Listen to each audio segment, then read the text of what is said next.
الحمد لله نحمده ونستعينه ونستغفره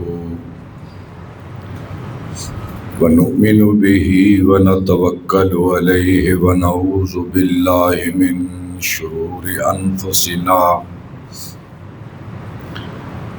ومن سيئات أعمالنا من يهده الله فلا مضل له ومن يضلله فلا هادي له وأشهد أن لا إله إلا الله وأشهد أن محمدا عبده ورسوله اللهم صل على محمد وعلى آل محمد كما صليت على إبراهيم وعلى آل إبراهيم إنك حميد مجيد اللهم بارك على محمد وعلى آل محمد كما باركت على إبراهيم وعلى آل إبراهيم إنك حميد مجيد أما بعد فإن خير الحديث كتاب الله وخير الهدي هدي محمد صلى الله تعالى عليه وآله وسلم وشر الأمور محدثاتها وكل محدثة بدعة وكل بدعة ضلالة وكل ضلالة في النار أعوذ بالله السميع العليم من الشيطان الرجيم بسم الله الرحمن الرحيم فاضرب لهم مثل الحياة الدنيا كماء أنزلناه من السماء فاختلط به نبات الأرض فأصبح هشيما تذروه الرياح وكان الله على كل شيء مقتدرا المال والبنون زينة الحياة الدنيا والباقيات الصالحات خير عند ربك ثوابا خير من عند ربك ثوابا وخير عملا صدق اللہ مولانا العظیم۔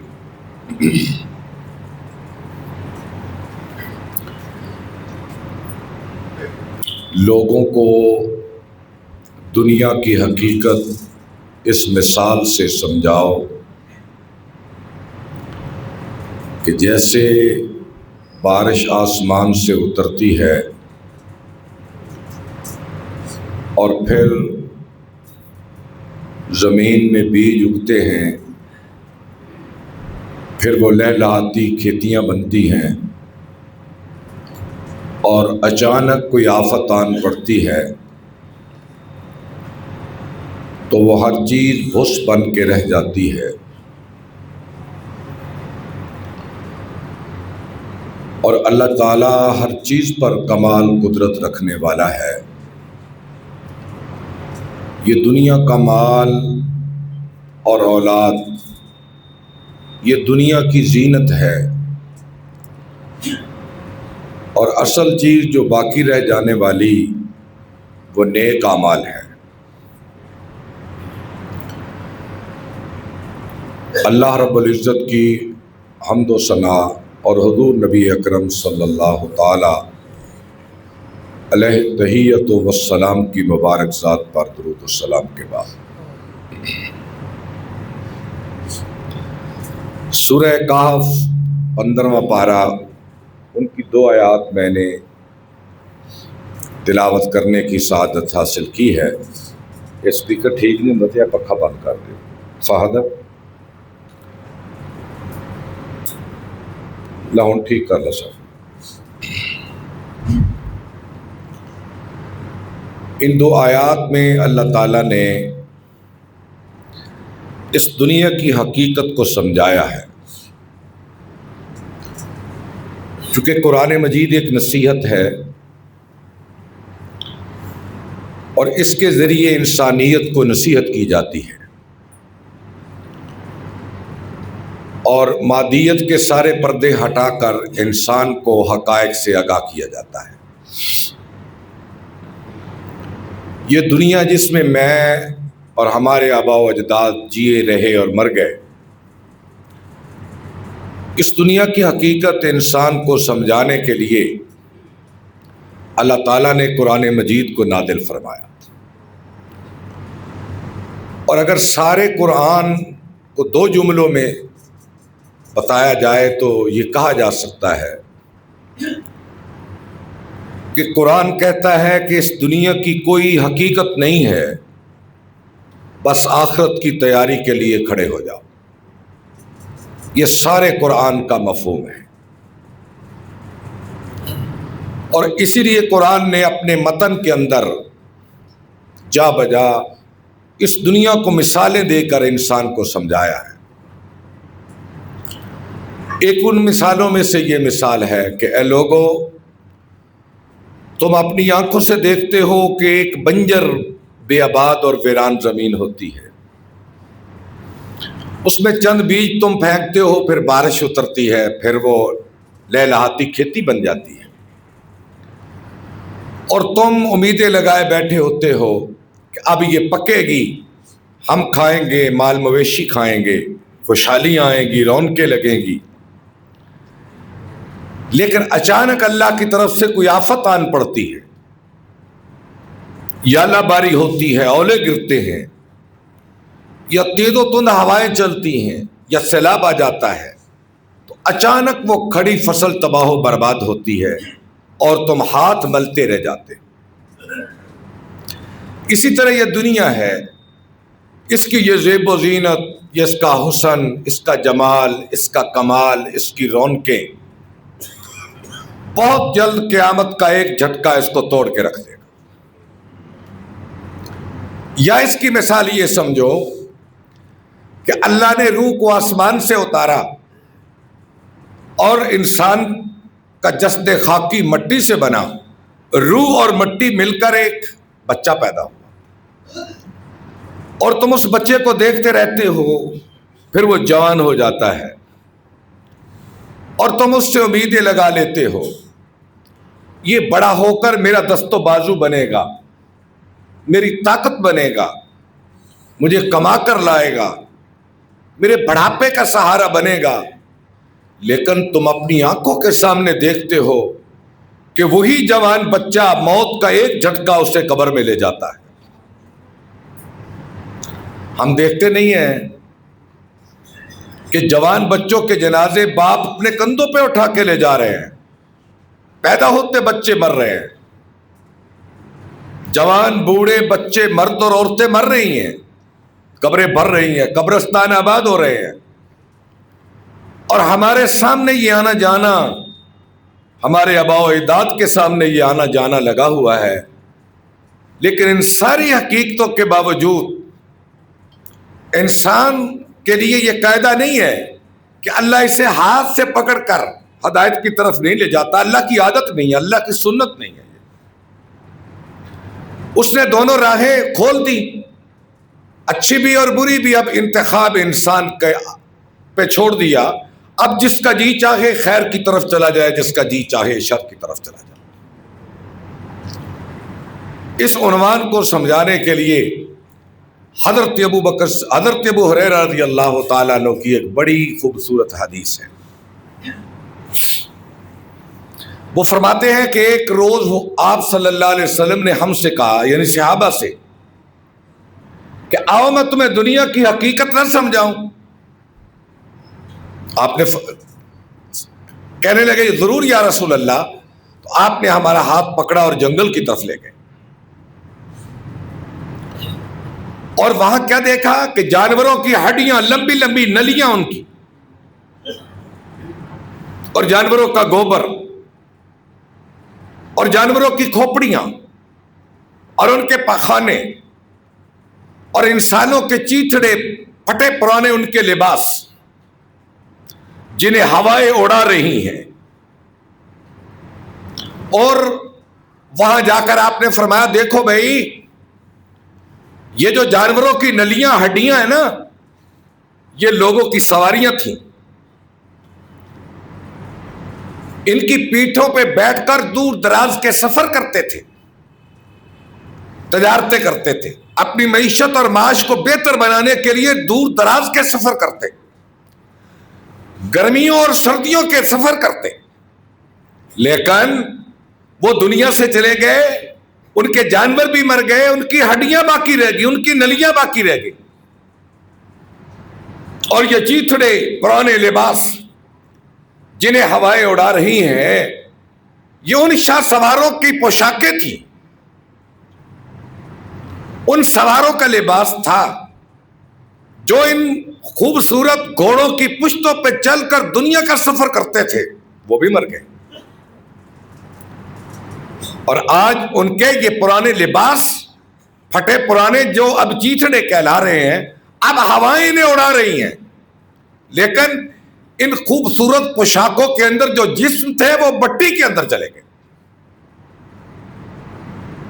اور پھر آپ نے فرمایا یہ کھوپڑیاں انسانوں کی دیکھو، یہ تمہاری طرح سر تھے اور تمہاری طرح سوچتے تھے، اور ان کی سوچیں بہت دور تھی، ان کی سوچیں بہت دور تھی اور موت ان سے بہت قریب تھی، لیکن ان کی سوچیں ان کے خیالات اسی طرح موت نے ختم کر دیے جس طرح یہ پڑی ہوئی کھوپڑیاں تم اپنی نگاہوں سے دیکھ رہے ہیں۔ حضرت ابو ہریرہ کہتے ہیں تمام صحابہ اونچی اونچی آوازوں سے رونے لگے، اور وہاں سے ہم میں سے کوئی بھی نہ پلٹا جب تک اونچی اونچی آواز سے رویا نہ تھا۔ اور اسی طرح آپ نے بہت ساری مثالیں دے کر دنیا کی حقیقت سمجھائی۔ پھر آپ صحابہ کو ایک دن ایک مدینے سے باہر لے گئے، ایک گندگی کا ڈھیر جس کے اوپر مرا ہوا ایک بکری کا بچہ۔ آپ نے فرمایا بھائی تم میں سے کوئی اس بھیڑ کے بچے کو 1 درہم میں خریدے گا؟ جو گلا ہوا، سڑا ہوا، مرا ہوا، گندگی کے ڈھیر پہ پڑا ہوا تھا۔ صحابہ نے کہا یا رسول اللہ ہم میں سے کوئی آدمی اس کو آدھے دینار میں بھی نہیں خریدے گا۔ آپ نے فرمایا پھر یاد رکھو یہ جو مرا ہوا جانور ہے یہ دنیا ہے۔ اس طرح بھی آپ نے مثالیں سمجھائیں، اور اکثر و بیشتر آپ ایسی مثالیں دے کر لوگوں کو سمجھایا کرتے۔ حضرت ابو ہریرہ رضی اللہ تعالیٰ عنہ کہتے ہیں ایک دن میرے آقا نے صحابہ سے کہا بھئی ہے تم میں سے کوئی جس کو میں 5 چیزیں بتاؤں اور اس پہ عمل کرے؟ ابو ہریرہ کہنے لگے یا رسول اللہ میں حاضر ہوں، یہ 5 چیزیں میں سنوں گا بھی اور اس پہ عمل بھی کروں گا، بتائیے یا رسول اللہ۔ آپ نے فرمایا پہلی بات جو حلال کما کر کھائے گا اللہ اس کو عابد بنا دے گا۔ عابد سمجھتے ہیں عبادت گزار، اور یاد رکھیں عبادت بھی اپنی مرضی سے نہیں ہو سکتی جب تک خدا نہ چاہے۔ آپ دیکھ رہے نا کبھی آپ 2 رکعت نماز پڑھے تو پہاڑ کی طرح لگتی ہے، 4 رکعت پڑھنا مشکل ہو جاتا ہے، دل نہیں لگتا، سجدے میں جی نہیں لگتا، اور کبھی کبھار اتنی لذت آتی ہے کہ گھنٹوں گزر جاتے ہیں اور آدمی کا جی نہیں بھرتا۔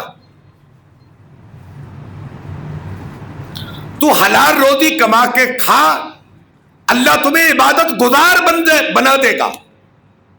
تو یہ جملہ ہم ذرا اپنے گریبانوں میں جھانک کر دیکھیں، جو لوگ اللہ کی عبادت کی طرف نہیں نہ آتے، جن کا نماز میں جی نہیں لگتا، جنہیں اللہ کی یاد بوجھل کر دیتی ہے، وہ اپنے رزق پہ غور کریں، وہ اپنی کمائی پہ غور کریں۔ اگر نماز بوجھل لگتی ہے، آپ کو بوجھل کر دیتی ہے، تلاوت میں جی نہیں لگتا، دعا مانگنے کو جی نہیں کرتا، اللہ سے تعلق جوڑنے کو جی نہیں کرتا، تو اپنی کمائی پہ پھر غور کریں، اپنی آمدن کے ذرائع پہ پھر غور کریں۔ اے ابو ہریرہ، حلال روزی کما، خدا تجھے عبادت گزار بنا دے گا، پھر جی لگے گا اس میں، عبادت میں۔ اور پھر فرمایا اے ابو ہریرہ، اپنی قسمت پہ راضی ہو جا، اپنی قسمت پہ راضی ہو جا، خدا تجھے سب سے غنی کر دے گا۔ آج یہ جو ہمارا اضطراب ہے نا، بے چینی، غم، تفکرات، یہ جتنی ذہنی پریشانیاں ہیں اور قلبی اضطراب اور بے چینیاں ہیں، یہ سب اس جذبہ تکاثر کی وجہ سے ہے۔ جذبہ تکاثر پتہ کیا ہے؟ جو ہمارے دماغوں میں مقابلے کا جذبہ ہے کہ میرے بھائی کے پاس بیل ہے تو میرے پاس بھی ہونا چاہیے، میرے پڑوسی کے پاس گاڑی ہے تو میرے پاس بھی ہونی چاہیے، اس کے پاس 100 ایکڑ ہے، میرے پاس بھی 100 ایکڑ ہونا چاہیے، اس کے پاس اتنی دولت کی ریل پیل ہے، میرے پاس بھی ہونی چاہیے۔ تو یہ تقابل، مقابلہ بازی، اور اس کو قرآن مجید نے یوں ذکر کیا ہے، الہاکم التکاثر، تباہ کر دیا تجھ کو جذبہ تکاثر نے، ہلاک کر دیا تم کو جذبہ تکاثر نے، حتی زرتم المقابر، یہاں تم کے قبروں میں پہنچ گئے۔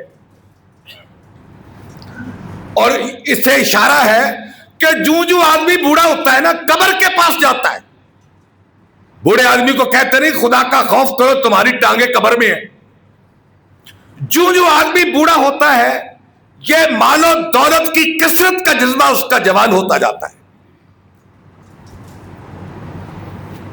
اس کا جذبہ یہ جوان ہوتا جاتا ہے۔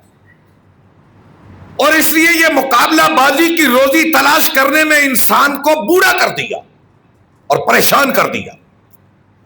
اس لیے کبھی مقابلے کی نیت سے روزی تلاش کرنے کے لیے نہ نکلے، ضرورت کے لیے اور سہولت کے لیے۔ ضرورت تو ہے نا ہر آدمی کی روزی، اور سہولت، یہ کیا سہولت ہے کہ میرے پاس بھی گاڑی ہونی چاہیے، یہ سہولت ہے نا۔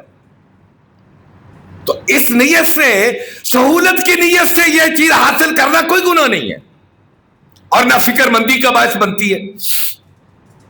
تو اس لیے مقابلے کی نیت سے ہم دوڑے، ہم نکلے، جس کا نتیجہ یہ پریشانیاں ہیں جن سے ہم گزر رہے ہیں۔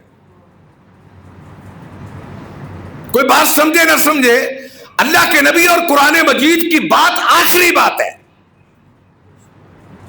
اسلام نے دولت طلبی کو ناپسند نہیں کیا، پسند کیا ہے۔ تو اپنی معاش بہتر کرنے کے لیے آپ سورہ جمعہ کی آیت نہیں سنتے ہر نماز میں؟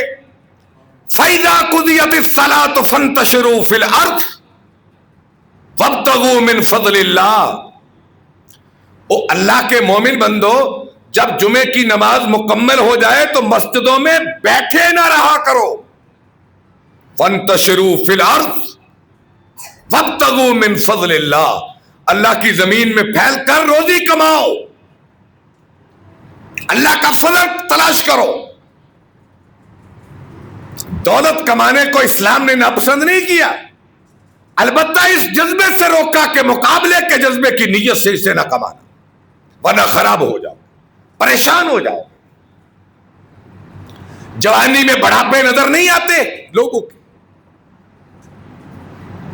اس کے پیچھے اے ابو ہریرہ ارض بما قسم اللہ لک تکن اغنی الناس، اے ابو ہریرہ اللہ کی تقسیم پہ راضی ہو جا، خدا تجھے سب سے غنی بنا دے گا۔ اچھا بھائی، اگر میں راضی ہو جاؤں کہ اللہ نے جو میرے مقدر میں لکھا ہے مجھے مل کے رہے گا، میں چوری نہ کروں، میں سود نہ کھاؤں، میں رشوت نہ لوں، میں جھوٹ نہ بولوں، میں کم نہ تولوں، میں ملاوٹ نہ کروں، میں ذخیرہ اندوزی نہ کروں، میں ناجائز منافع خوری نہ کروں کہ جائز منافع خوری سے اللہ مجھ کو دے دے گا. جھوٹ نہیں، سچ سے اللہ نے جو میری مقدر میں لکھا مجھے دے دے گا. اس پہ راضی ہو جاؤں تو میرے دل کی ساری بے چینیاں چین میں بدل جائیں. ہم اللہ کی تقسیم پہ راضی نہیں ہیں. یہ اللہ کی تقسیم ہے.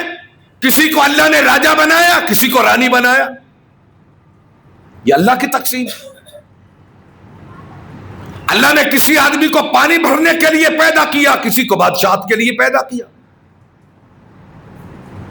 اللہ کی تقسیم پہ راضی ہو جا، خدا تیری زندگی آسان کر دے گا. اے ابو ہریرہ. اور تیسری بات فرمائی، اے ابو ہریرہ اپنے پڑوسی کے ساتھ نیکی کر، خدا تجھے کامل مومن بنا دے گا. آج ہماری ساری دشمنیاں پڑوسیوں کے ساتھ ہے، ساری مخالفتیں پڑوسیوں کے ساتھ ہے. ایک دوسرے کا جینا دو بار کیا ہوا ہے. اور پڑوسی کہتا ہے خدا کرے مجھے اور جگہ مل جائے، میں پڑوس اور محلہ چھوڑ کے چلا جاؤں. اے ابو ہریرہ اپنے پڑوسی کے ساتھ حسن سلوک سے پیش آ، خدا تجھے کامل مومن بنا دے گا. کامل مومن.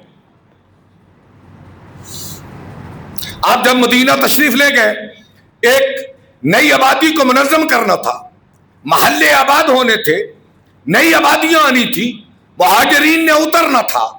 تو آپ نے جو پہلا خطاب فرمایا اس میں یہ تھا، لوگوں تم میں کوئی مومن نہیں ہو سکتا جب تک اس کا پڑوسی اس کے شر سے محفوظ نہ ہو. چونکہ مدینہ ایک نئی آبادی کا رخ اختیار کرنے والا تھا. وہاں یمن کے لوگ، شام کے لوگ اور دور دراز کے لوگ آ کر آباد ہونے والے تھے. کوئی شخص مومن نہیں ہو سکتا جب تک وہ اس کا پڑوسی اس کے شر سے محفوظ نہ ہو. اور چوتھی بات فرمائی، اے ابو ہریرہ جو تو اپنے لیے پسند کرتا ہے نا، اپنے لیے، وہ اپنے بھائی کے لیے پسند کر، خدا تجھے کامل مسلمان بنا دے گا.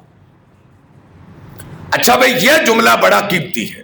قیمتی تو سارے ہیں کہ میں اپنے لیے بھی وہ پسند، جو میں اپنے لیے پسند کرتا ہوں وہ میں اپنے بھائی کے لیے بھی پسند کروں. بھائی سے مراد حقیقی بھائی نہیں ہے، جہاں سے مسلمان مراد ہے. اچھا اگر اپنے لیے میں شفا طلب کرتا ہوں، اس کی خواہش رکھتا ہوں، تو میرے دل میں یہ بھی جذبہ ہونا چاہیے نا کہ اللہ تعالیٰ ہر بیمار مسلمان کو صحت دے دے. اگر میں فقر سے بچنا چاہتا ہوں تو میری خواہش یہ ہونی چاہیے نا کہ اللہ ہر مسلمان کو فقر سے بچائے نا. اپنے لیے میں غنا کی دعا کروں، اپنے لیے خوشحالی مانگوں، اور اپنے دماغ میں، اپنے دل میں مسلمان کے لیے حسد کے جذبے رکھوں، خدا کرے اس سے یہ نعمت چھن جائے. تو میرا اللہ تو دلوں کے راز جانتا ہے نا. میرا اللہ تو دل کے گزرنے والے خیالات کو جانتا ہے. وہ تو جانتا ہے نا اس کی نیت کیا ہے. آج دیکھ لیں ہمارے اندر دشمنیاں، بغض، حسد، اناد ہمیں برداشت ہی نہیں ہے کہ غریب کا بچہ بھی نیا لباس پہن کر گلی میں پھر سکے. ایسی آتش حسد ہے جس نے سینوں کو جلا کے رکھ دیا ہے. ایسا بغض ہے دلوں میں دوسرے کے لیے کہ برداشت ہی نہیں ہے. حلم، برداشت، بردباری یہ اخلاق نبوت میں سے ہے. ان سے متصف ہونے کی کوشش کریں، برداشت کریں. دوسروں پہ اللہ کی نعمت کو دیکھ کر خوش ہوں، یہ آپ کے بڑے درف کی علامت ہے. اگر آپ دوسرے پہ اللہ کی نعمت دیکھ کر تنگ ہو تو چھوٹے درف کی علامت ہے. آپ اللہ کی نعمت کو کسی سے کیسے روک سکتے ہیں؟ دماغوں پہ قبضہ میرے اللہ کا. وہ چاہے تو غریب کے بچے کو اچھا دماغ دے دے اور بادشاہ کے بچے کو غبی اور کن زہر بنا دے. دیکھتے نہیں ہو یہ؟ آپ میٹرک کے رزلٹ سنتے ہیں نا، سنے آپ نے، کئی سبزی فروش کے بچہ، کئی ریڑی بان کا بچہ، کئی خانچہ فروش کا بچہ. وہ سب سے اوپر جا رہا ہے. یہ دماغ اللہ کے قبضے میں ہے. جس کو چاہے دے, سبزی فروش کے بچے کو دے دے, بادشاہ کے بچے کو نہ دے. تو اس لیے اگر کسی غریب کا بچہ آگے بڑھ رہا, خوش ہو. اگر کسی غریب کے گھر میں دولت آ رہی ہے تو خوش ہو اس سے. یہ تکابر, یہ تکاثر, یہ تباغض, یہ بغض, یہ حسد, اناد نکال دیں. اللہ آپ کی زندگی آسان کر دے گا. آج زندگیاں مشکل ہی اس لیے کہ ہمارے دلوں میں بغض کی ہنڈیاں ابھر رہی ہے. اپنے حقیقی بھائی کو, اس کی اولاد کو نہیں دے سکتے. یہ جائے کہ ہم پڑوسی کو دیکھ لیں. اور اے ابو ہریرہ, پانچویں چیز, یہ دنیا فانی ہے, اس میں زیادہ ہنسا نہ کرو, کیونکہ زیادہ ہنسنے سے دل مردہ ہو جاتا ہے. زیادہ ہنسنے سے دل مردہ ہو جاتا ہے, اور مردہ دل میں کبھی ایمان جگہ نہیں پا سکتا. اور اسی لیے اللہ کے نبی صلی اللہ علیہ وسلم ہر وقت متفکر رہتے تھے. آپ کہکے نہیں لگاتے تھے, اگر کبھی ہوتا بھی تو تبسم فرماتے تھے. تبسم اور ہے, تبسم ہے دانتوں کا نظر آنا. آپ کبھی کبھی تبسم فرماتے تھے, اور صحابہ کہتے ہیں آپ تبسم فرماتے تو آپ کی مسکراہٹ کی روشنی دیواروں پہ اولوں کی طرح نظر آتی تھی. یہ حسن مصطفیٰ تھا, دیواریں روشن ہو جایا کرتی تھی. آپ کبھی منہ کھول کے کہکا نہیں لگاتے تھے, ہر وقت متفکر رہتے تھے, اور فرمایا کرتے تھے لوگوں مجھے قرآن مجید کی آخری صورتوں نے بوڑھا کر دیا ہے. سورہ ہود نے, سورہ تکویر نے, سورہ انشقاق نے, اما یتساءلون, ان صورتوں نے محمد کو بوڑھا کر دیا. اور وہ کیا ہے؟ زندگی کے اس دہانے سے اتر کر جب اگلے جہان کی ابتدا میں جائیں گی تو اللہ کی ذات فرمائے گی علمت نفس ما احضرت. یہ اس سے آگے ہی ہے, علمت نفس ما قدمت واخرت. انسان جان لے گا. اب پیچھے آ جائیں سورہ کاف کی طرف. اس کے بعد دنیا کی مثال دی, اور بغیر کسی تمہید کے یہ جملے اٹھائے, المال والبنون زینت الحیات الدنیا, کہ وہ مال جس کی وجہ سے تمہارا جی دنیا میں لگا, اور وہ بیٹے جن کی وجہ سے تم موت سے غافل ہو گئے. زینت الحیات الدنیا, بس یہ دنیا کا حسن ہے, بس یہ دنیا کی رونق ہے, اس کا تعلق آخرت سے نہیں ہے. والباقیات الصالحات,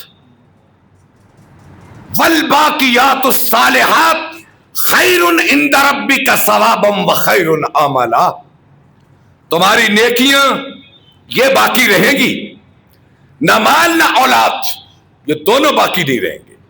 یہ مر کے مر جائیں گے, اور قیامت کے دن ان سے تمہارا کوئی تعلق نہیں ہوگا. اور یہ نیکیاں تمہیں قیامت کے دن تم انہیں اپنے سامنے پاؤ گے. وَيَوْمَ نُسَيِّرُ الْجِبَالَ, آگے پھر قیامت کا ذکر, اور اس کے بعد پھر فرمایا وَعُرِضُوا عَلَىٰ رَبِّكَ صَفًّا لَقَدْ جِئْتُمُونَا كَمَا خَلَقْنَاكُمْ أَوَّلَ مَرَّةٍ. اے میرے بندے, ہم تمہیں ایسے قیامت کے دن لے کر آئیں گے جیسے ماں کے پیٹ سے لائے تھے. اور ہوگا کیا؟ تم اپنے روز نامچے کو دیکھو گے, وہ ہم اٹھا کر اسی طرح قیامت کے دن تیرے سامنے لے آئیں گے. اور تم جب اسے دیکھو گے تو کیا کہیں گے؟ یا ویلتنا, ہائے ہائے, مال ھذا الکتاب لا یغادر صغیرۃ ولا کبیرہ الا احصاها ووجدوا ما عملوا حاضرا ولا یظلم ربک احدا. انسان جب اپنے نامہ اعمال کو, کتاب کو دیکھے گا نا, ووضع الکتاب, اور کہے گا مال ھذا الکتاب, یا اللہ یہ نامہ اعمال کو کیا ہوا؟ لا یغادر صغیرۃ ولا کبیرہ الا احصاہا. یا اللہ اس نے میری آنکھوں کے جھپکنے کو، میرے ابرو کے اشاروں کو، میری زبان کے بولوں کو، میرے ہاتھوں کی حرکتوں کو، سب کو اس نے جمع کر دیا ہے. الا احصاہا، اس کو گن کے رکھ دیا. اللہ نے جواب دیا ہاں بھائی، کرامن کاتبین یعلمون ما تفعلون. ہم نے دنیا میں دائیں بائیں تیرے 2 محافظ کھڑے کر رکھے تھے اور تو سمجھتا تھا کہ ہم تو اسے غافل ہے. نہیں، ہم نے دائیں بائیں تیرے 2 محافظ کھڑے کیے تھے. ما یلفظ من قول الا لدیہ رقیب عتید. تو بولتا تھا وہ لے لیتے تھے، تو آنکھ سے اشارے کرتا تھا وہ نوٹ کرتے تھے. مال ہذا الکتاب، آج تیرا دنیا میں کیا دھرا یہ دیکھ لے. یا ویلتنا، انسان دیکھ کر کہے گا کاش یا اللہ، ربنا ابصرنا وسمعنا فرجعنا نعمل صالحا انا موقنون. ایک موقع دے یا اللہ، اب نہیں ہوگا. کہا جائے گا یہ سنت خدا بندی نہیں ہے، جو مر گیا وہ واپس نہیں آ سکتا. اس لیے میرے بھائیوں، یہ دنیا کو سمجھا ہے تو اہل علم نے سمجھا ہے، اہل تقوی نے سمجھا ہے. اور وہ کیا ہے؟ اس فکر کے ساتھ، اس فکر کے ساتھ جو پیغمبر دنیا میں دے کر گئے. آپ دیکھیں دنیا میں یہ 50-60 سال ہے نا، اتنی ہے نا. ان 50-60 سال میں انسانی زندگی کس طرح رزق پہ لگی ہوئی ہے. کہیں بیماری، کہیں بیماری، کہیں فقر، کہیں افلاس، کہیں موت، کہیں بڑھاپا. اسی لیے آپ نے فرمایا کہ صحت مندی کو غنیمت جان بیماری کے آنے سے پہلے. جب میں کبھی فالج کے مریضوں کی تیمارداری کے لیے جاتا ہوں تو یہ حدیث میرے ذہن میں بڑی لوٹتی ہے. جو بول کے بتا نہیں سکتا کہ مجھے پریشانی کیا ہے. فالج کا مریض دیکھے نا جا کر کبھی، کہ وہ بول کے بتا نہیں سکتا مجھے تکلیف کیا ہے. ہاتھ نہیں اٹھا سکتا، کسی چیز کو پکڑ نہیں سکتا. اپنی صحت مندی کو اپنی بیماری سے پہلے غنیمت جان، اور اپنی جوانی کو بڑھاپے سے پہلے غنیمت جان.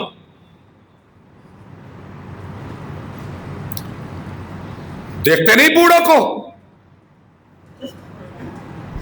کل کلاں جو پہلوان تھا آج اٹھ نہیں سکتا بغیر سہارے کے. اور اپنی خوشحالی کو غنیمت جان تنگ دستی کے آنے سے پہلے. جن لوگوں نے اچھے دن دیکھے ہوں ان پہ فقر آ جائے تو مانگنا بڑا مشکل ہے. اور اپنی زندگی کو غنیمت جان موت کے آنے سے پہلے. کیا اللہ نے نظام بنا دیا ہے کہ کسی کو نہیں بتایا کہ موت کب آئے گی؟ اور انسان کتنا بے نیاز ہے کہ اس کی پرواہ نہیں سمجھتا. انسان کے منصوبے تو دیکھ، اس کی خواہشات کی ترتیب تو دیکھیں ہو. انسان کہاں کہاں تک تانے بانے بنتا ہے اپنے جینے کے لیے. مکی ہو گئے لامکاں کیسے کیسے، مکی ہو گئے لامکاں کیسے کیسے، زمین کھا گئی نوجوان کیسے کیسے. تو اس لیے میرے بھائیوں، اس زندگی کا جو انجام قرآن نے بیان کیا اس کو پڑھتے رہیے. پھر انسان کیا کرتا ہے؟ خطا سے تو خالی کوئی انسان نہیں ہے نا، غلطی تو انسان نے کرنی ہے. لیکن قرآن ایسی نصیحت ہے جو غلطی کے بعد انسان کو اللہ کی طرف پلٹنے کی توفیق دیتا ہے. اور جو غلطی کے بعد پلٹ آئے اس سے بڑا کوئی خوش نصیب نہیں ہے. اللہ سے دعا ہے رب العالمین عمل کی توفیق عطا فرمائے. وما توفیقی الا باللہ وآخر دعوانا ان الحمد للہ رب العالمین.